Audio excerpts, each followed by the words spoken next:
जी हाँ दोस्तों, तो जिम्बाब्वे के खिलाफ खेले गए सीरीज के दूसरे टी20 मुकाबले में टीम इंडिया के बल्लेबाजों के बाद गेंदबाजों ने मचाई सनसनी, जहां भारतीय टीम के युवा धाकड़ ओपनर बल्लेबाज अभिषेक शर्मा ने खेली ताबड़तोड़ पारी। जी हाँ दोस्तों, अभिषेक शर्मा ने मैदान पर आते ही विकराल रूप अपनाते हुए चौके छक्कों की बारिश करते हुए जिम्बाब्वे के गेंदबाजों के परखच्चे उड़ाकर रख दिए और मात्र 46 गेंदों में इस 7 की पारी खेल दी। वहीं दोस्तों अंतिम के ओवरों में रिंकू सिंह और ऋतुराज गायकवाड़ ने तबाही मचाते हुए चौके छक्कों की बरसात कर दी, जबकि गेंदबाजों में टीम इंडिया के तेज गेंदबाज मुकेश कुमार और आवेश खान के सामने जिम्बाब्वे के बल्लेबाज ताश के पत्तों की तरह ढहते हुए चले गए और टीम इंडिया ने इस रोमांचक मुकाबले में 100 रनों से ऐतिहासिक जीत दर्ज कर ली। नमस्कार दोस्तों, स्वागत है आपके अपने खूबसूरत से क्रिकेट चैनल क्रिक अवूबो में। दोस्तों इस वीडियो में हम आपको भारत और जिम्बाब्वे के बीच हरारे में खेले गए 5 टी20 मुकाबलों की सीरीज के दूसरे टी20 मुकाबले की पूरी रोमांचक हाईलाइट आपको दिखाने वाले हैं। लेकिन वीडियो में आगे बढ़ने से पहले अगर आप भी अभिषेक शर्मा को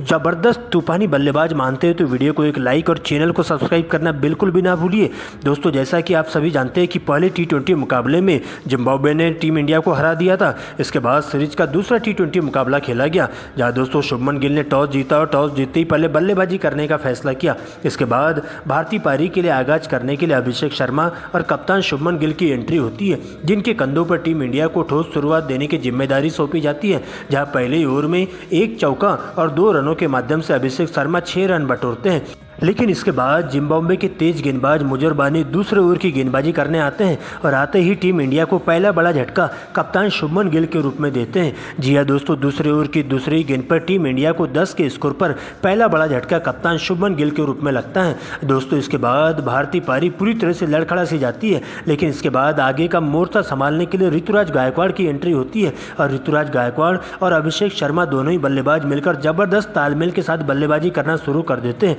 यहाँ पर तीसरे ओवर में अभिषेक शर्मा 2 चौके और 1 छक्का बेनेट को ठोक देते हैं और 3 ओवर की समाप्ति के बाद टीम इंडिया का स्कोर 22 रनों तक पहुंच जाता है, 1 विकेट के नुकसान पर। दोस्तों इसके बाद कसी हुई गेंदबाजी जिम्बाब्वे के गेंदबाजों के द्वारा देखने को मिलती है, जहां पर 5वें ओवर में 1 रन और 6ठे ओवर में 1 रन के माध्यम से 36 रन पावर प्ले में टीम इंडिया बनाती है। दोस्तों इसके बाद 7वें ओवर में कप्तान सिकंदर रजा आते हैं, जहां पर उनके द्वारा 4 ही रन खर्च किए जाते हैं, लेकिन दोस्तों 8वें ओवर में अभिषेक शर्मा का एक आसानी सा कैच ड्रॉप कर दिया जाता है और इसके बाद मिले जीवनदान का फायदा उठाते हुए अभिषेक शर्मा का बल्ला जम के गरजते हुए दिखाई देता है, जहां पर 90वें ओवर में अभिषेक शर्मा पहली ही गेंद पर सिकंदर रजा को मिड विकेट की दिशा में चौका जड़ देते हैं और दोस्तों इसके बाद दूसरी गेंद पर एक्स्ट्रा कवर के ऊपर से गगनचुंबी छक्का 85 मीटर का जड़ते हुए इस ओवर में 14 रन बटोरते हैं। जबकि 10वें ओवर में जोग्वे की पहली गेंद पर गायकवाड़ 2 लगातार चौके जड़ते हैं, जहां पर एक्स्ट्रा कवर के ऊपर से 1 चौका और दूसरा डीप मिड विकेट की दिशा में चौका जड़ दिया जाता है।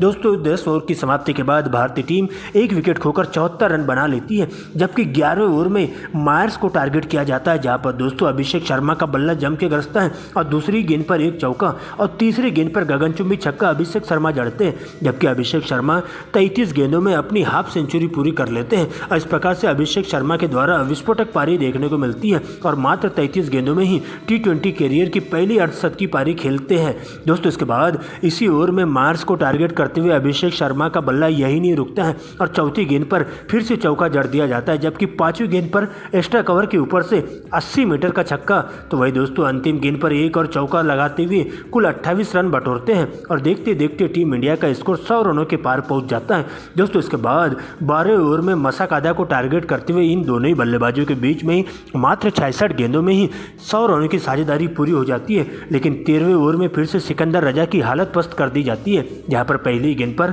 लॉन्ग ऑन के ऊपर से अभिषेक शर्मा छक्का जड़ते हैं, तो वही दूसरी गेंद पर 1 और चौका जड़ा जाता है, जबकि चौथी गेंद पर गायकवाड़ के द्वारा स्वीप शॉट खेलते हुए चौका जड़ा जाता है और इसके बाद तो अभिषेक शर्मा आउट होते होते बचते 82 के स्कोर पर, जहां पर DRS लेने पर उन्हें नॉट आउट करार दे दिया जाता है। लेकिन दोस्तों 14वें ओवर में मसाक आदा को टारगेट किया जाता है और अभिषेक शर्मा 2 लगातार छक्के जड़ते हुए 5वीं गेंद पर फिर से छक्का जड़ते और मात्र 46 गेंदों में ही अपना शतक पूरा कर लेते हैं और अंतिम गेंद पर एक और बड़ा शॉट खेलने के चक्कर में 45 गेंदों में 100 रन बनाकर कैच आउट होकर डगआउट की ओर लौट जाते हैं और अब इनके आउट होते ही नए बल्लेबाज के तौर पर IPL स्टार रिंकू सिंह की एंट्री होती है और देखते ही देखते दोस्तों टीम इंडिया 15 ओवर की समाप्ति पर 152 रन बना लेती है 2 विकेट खोकर, जहां पर रिंकू सिंह आते ही बैक टू बैक 2 लगातार चौके जड़ते हैं, जहां पर 16 ओवर में मुजर बानी को टारगेट किया जाता है और रिंकू सिंह तीसरी गेंद पर 85 मीटर का एक्स्ट्रा कवर के ऊपर से छक्का जड़ देते, तो वही दोस्तों अंतिम गेंद पर गायकवाड़ भी एक और चौका जड़ देते हैं और इस प्रकार से 16 ओवर की समाप्ति पर टीम इंडिया का स्कोर 165 रनों तक पहुंच जाता है। लेकिन दोस्तों 17वें ओवर में ल्यूक जोंगवे को टारगेट किया जाता है, जहां पर रिंकू सिंह चौथी गेंद पर चौका और अंतिम गेंद पर गायकवाड़ के बल्ले से मिड विकेट की दिशा में चौका जड़ा जाता है और ऋतुराज गायकवाड़ मात्र 38 गेंदों में अपना हाफ सेंचुरी पूरी कर लेते हैं। दोस्तों इसके बाद 18 ओवर में छतारा को टारगेट किया जाता है, यहाँ पर दूसरी गेंद पर गायकवाड़ सीधा चौका लगाते हैं, तीसरी पर फिर से छक्का और चौथी पर अपर कट लगाते हुए एक चौका बटोरा जाता है, जबकि पांचवी गेंद पर लेग बाय के रूप में एक चौका देखने को मिलता है और इस ओवर में कुल 20 रन आते हैं और देखते देखते इन दोनों ही बल्लेबाजों के बीच में 26 गेंदों में 50 रनों की अटूट साझेदारी देखने को मिलती है। दोस्तों इसके बाद 19वें ओवर में फिर से इन दोनों ही बल्लेबाजों का बल्ला जम के गरजता है और इसके बाद तो अंतिम के ओवरों में बॉल देखो और बॉल पेलो वाले नियम के तहत बल्लेबाजी देखने को मिलती है और जिम्बाब्वे के गेंदबाजों की पूरी तरीके से हालत पस्त कर दी जाती है। यहाँ पर दोस्तों 19वें ओवर में कुल 17 रन आते हैं और चौके छक्कों की बारिश करते हुए टीम इंडिया 200 रनों के आंकड़े को पूरी कर लेती है, जबकि अंतिम ओवर में पहली गेंद पर गायकवाड़ स्वीप शॉट लगाते हुए चौका बटोरते हैं। इसके बाद रिंकू सिंह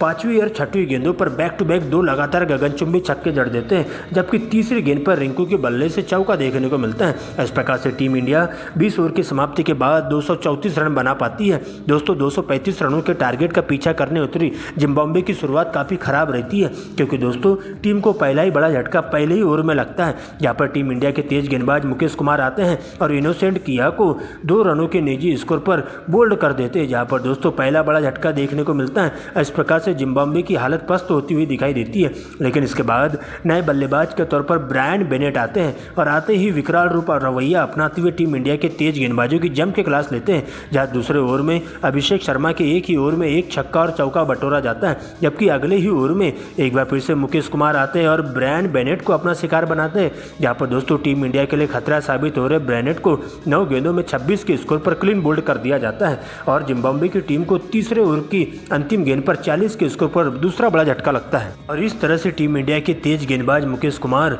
जिम्बाब्वे के 2 सेट बल्लेबाजों को दोनों ही बल्लेबाजों को आउट करते हुए 2 करारे झटके देते हैं। दोस्तों इसके बाद तेज गेंदबाज आवेश खान की एंट्री होती है, जहाँ पर आवेश खान के द्वारा खतरनाक गेंदबाजी देखने को मिलती है। इसके बाद नए बल्लेबाज के तौर पर मायर्स आते हैं, लेकिन आवेश खान चौथे ओवर की पहली गेंद पर मायर्स को बिना खाता खोले ही रिंकू सिंह के हाथों कैच आउट करवा देते हैं और टीम को तीसरा बड़ा झटका 41 के स्कोर पर लगता है। लेकिन दोस्तों इनके आउट होते ही अब कप्तान सिकंदर रजा की एंट्री होती है, जहाँ पर सिकंदर रजा आते ही इसी ओवर की दूसरी गेंद पर लेग की दिशा में एक शानदार चौका जड़ देते हैं। लेकिन दोस्तों इसके बाद आवेश खान के द्वारा शानदार कमबैक देखने को मिलता है, जहाँ पर सिकंदर रजा को जबरदस्त तरीके से बाउंसर गेंद पटकते हैं और गेंद बल्ले का बाहरी किनारा लेते हुए सीधा विकेट कीपर ध्रुव जुरेल के दस्तानों में चली जाती है और 46 के स्कोर पर ही टीम को चौथा बड़ा झटका देखने को मिलता है और इसी ओवर की अंतिम गेंद पर ही टीम को चौथा झटका देखने को मिलता है, जहां पर दोस्तों सिकंदर रजा मात्र 4 रनों की पारी खेलते हुए पवेलियन की ओर लौटते हैं। लेकिन दोस्तों इसके बाद नए बल्लेबाज के तौर पर कैम्पबेल आते हैं,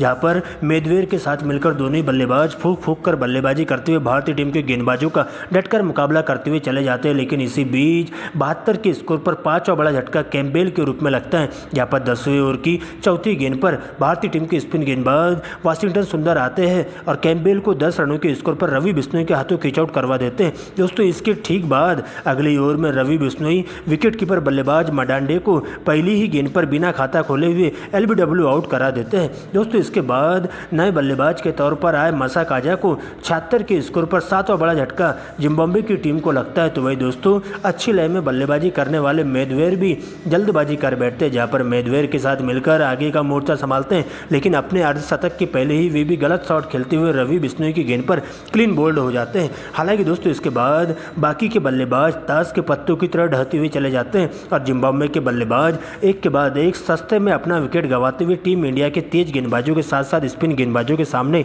सरेंडर करते हुए चले जाते हैं। दोस्तों इसके बाद 90वें नंबर का विकेट गिरता है, जहाँ पर टीम इंडिया के तेज गेंदबाज मुकेश कुमार एक बार फिर से आते हैं और अपनी खतरनाक गेंदबाजी से टीम को 9वां झटका देते। जबकि दोस्तों अगले ही ओवर में भारतीय टीम के तेज गेंदबाज आवेश खान के द्वारा तेज तर्रार फेंकी गई यार्कर गेंद पर टीम का 10वां विकेट गिरता है और इस प्रकार से जिम्बाब्वे की टीम 134 रनों पर ही ढेर हो जाती है और देखते देखते टीम इंडिया दूसरे T20 मुकाबले में 100 रनों की जबरदस्त जीत हासिल कर लेती है। और इस प्रकार से दोस्तों 5 T20 मुकाबलों की सीरीज में खेले गए दूसरे T20 मुकाबले में टीम इंडिया 100 रनों की शानदार जीत दर्ज कर लेती है और सीरीज में 1-1 की बराबरी कर लेती है। और इस प्रकार से जिम्बाब्वे को खेले गए दूसरे T20 मुकाबले में भारतीय टीम के द्वारा 100 रनों से करारी मात दे दी जाती, जहां पर टीम इंडिया की तरफ से तेज गेंदबाज आवेश खान और मुकेश कुमार के खाते में 3-3 विकेट जाते हैं और भारतीय टीम पहले T20 मुकाबले में मेरी हार का शानदार तरीके से बदला ले लेती है। दोस्तों भारतीय टीम की तरफ से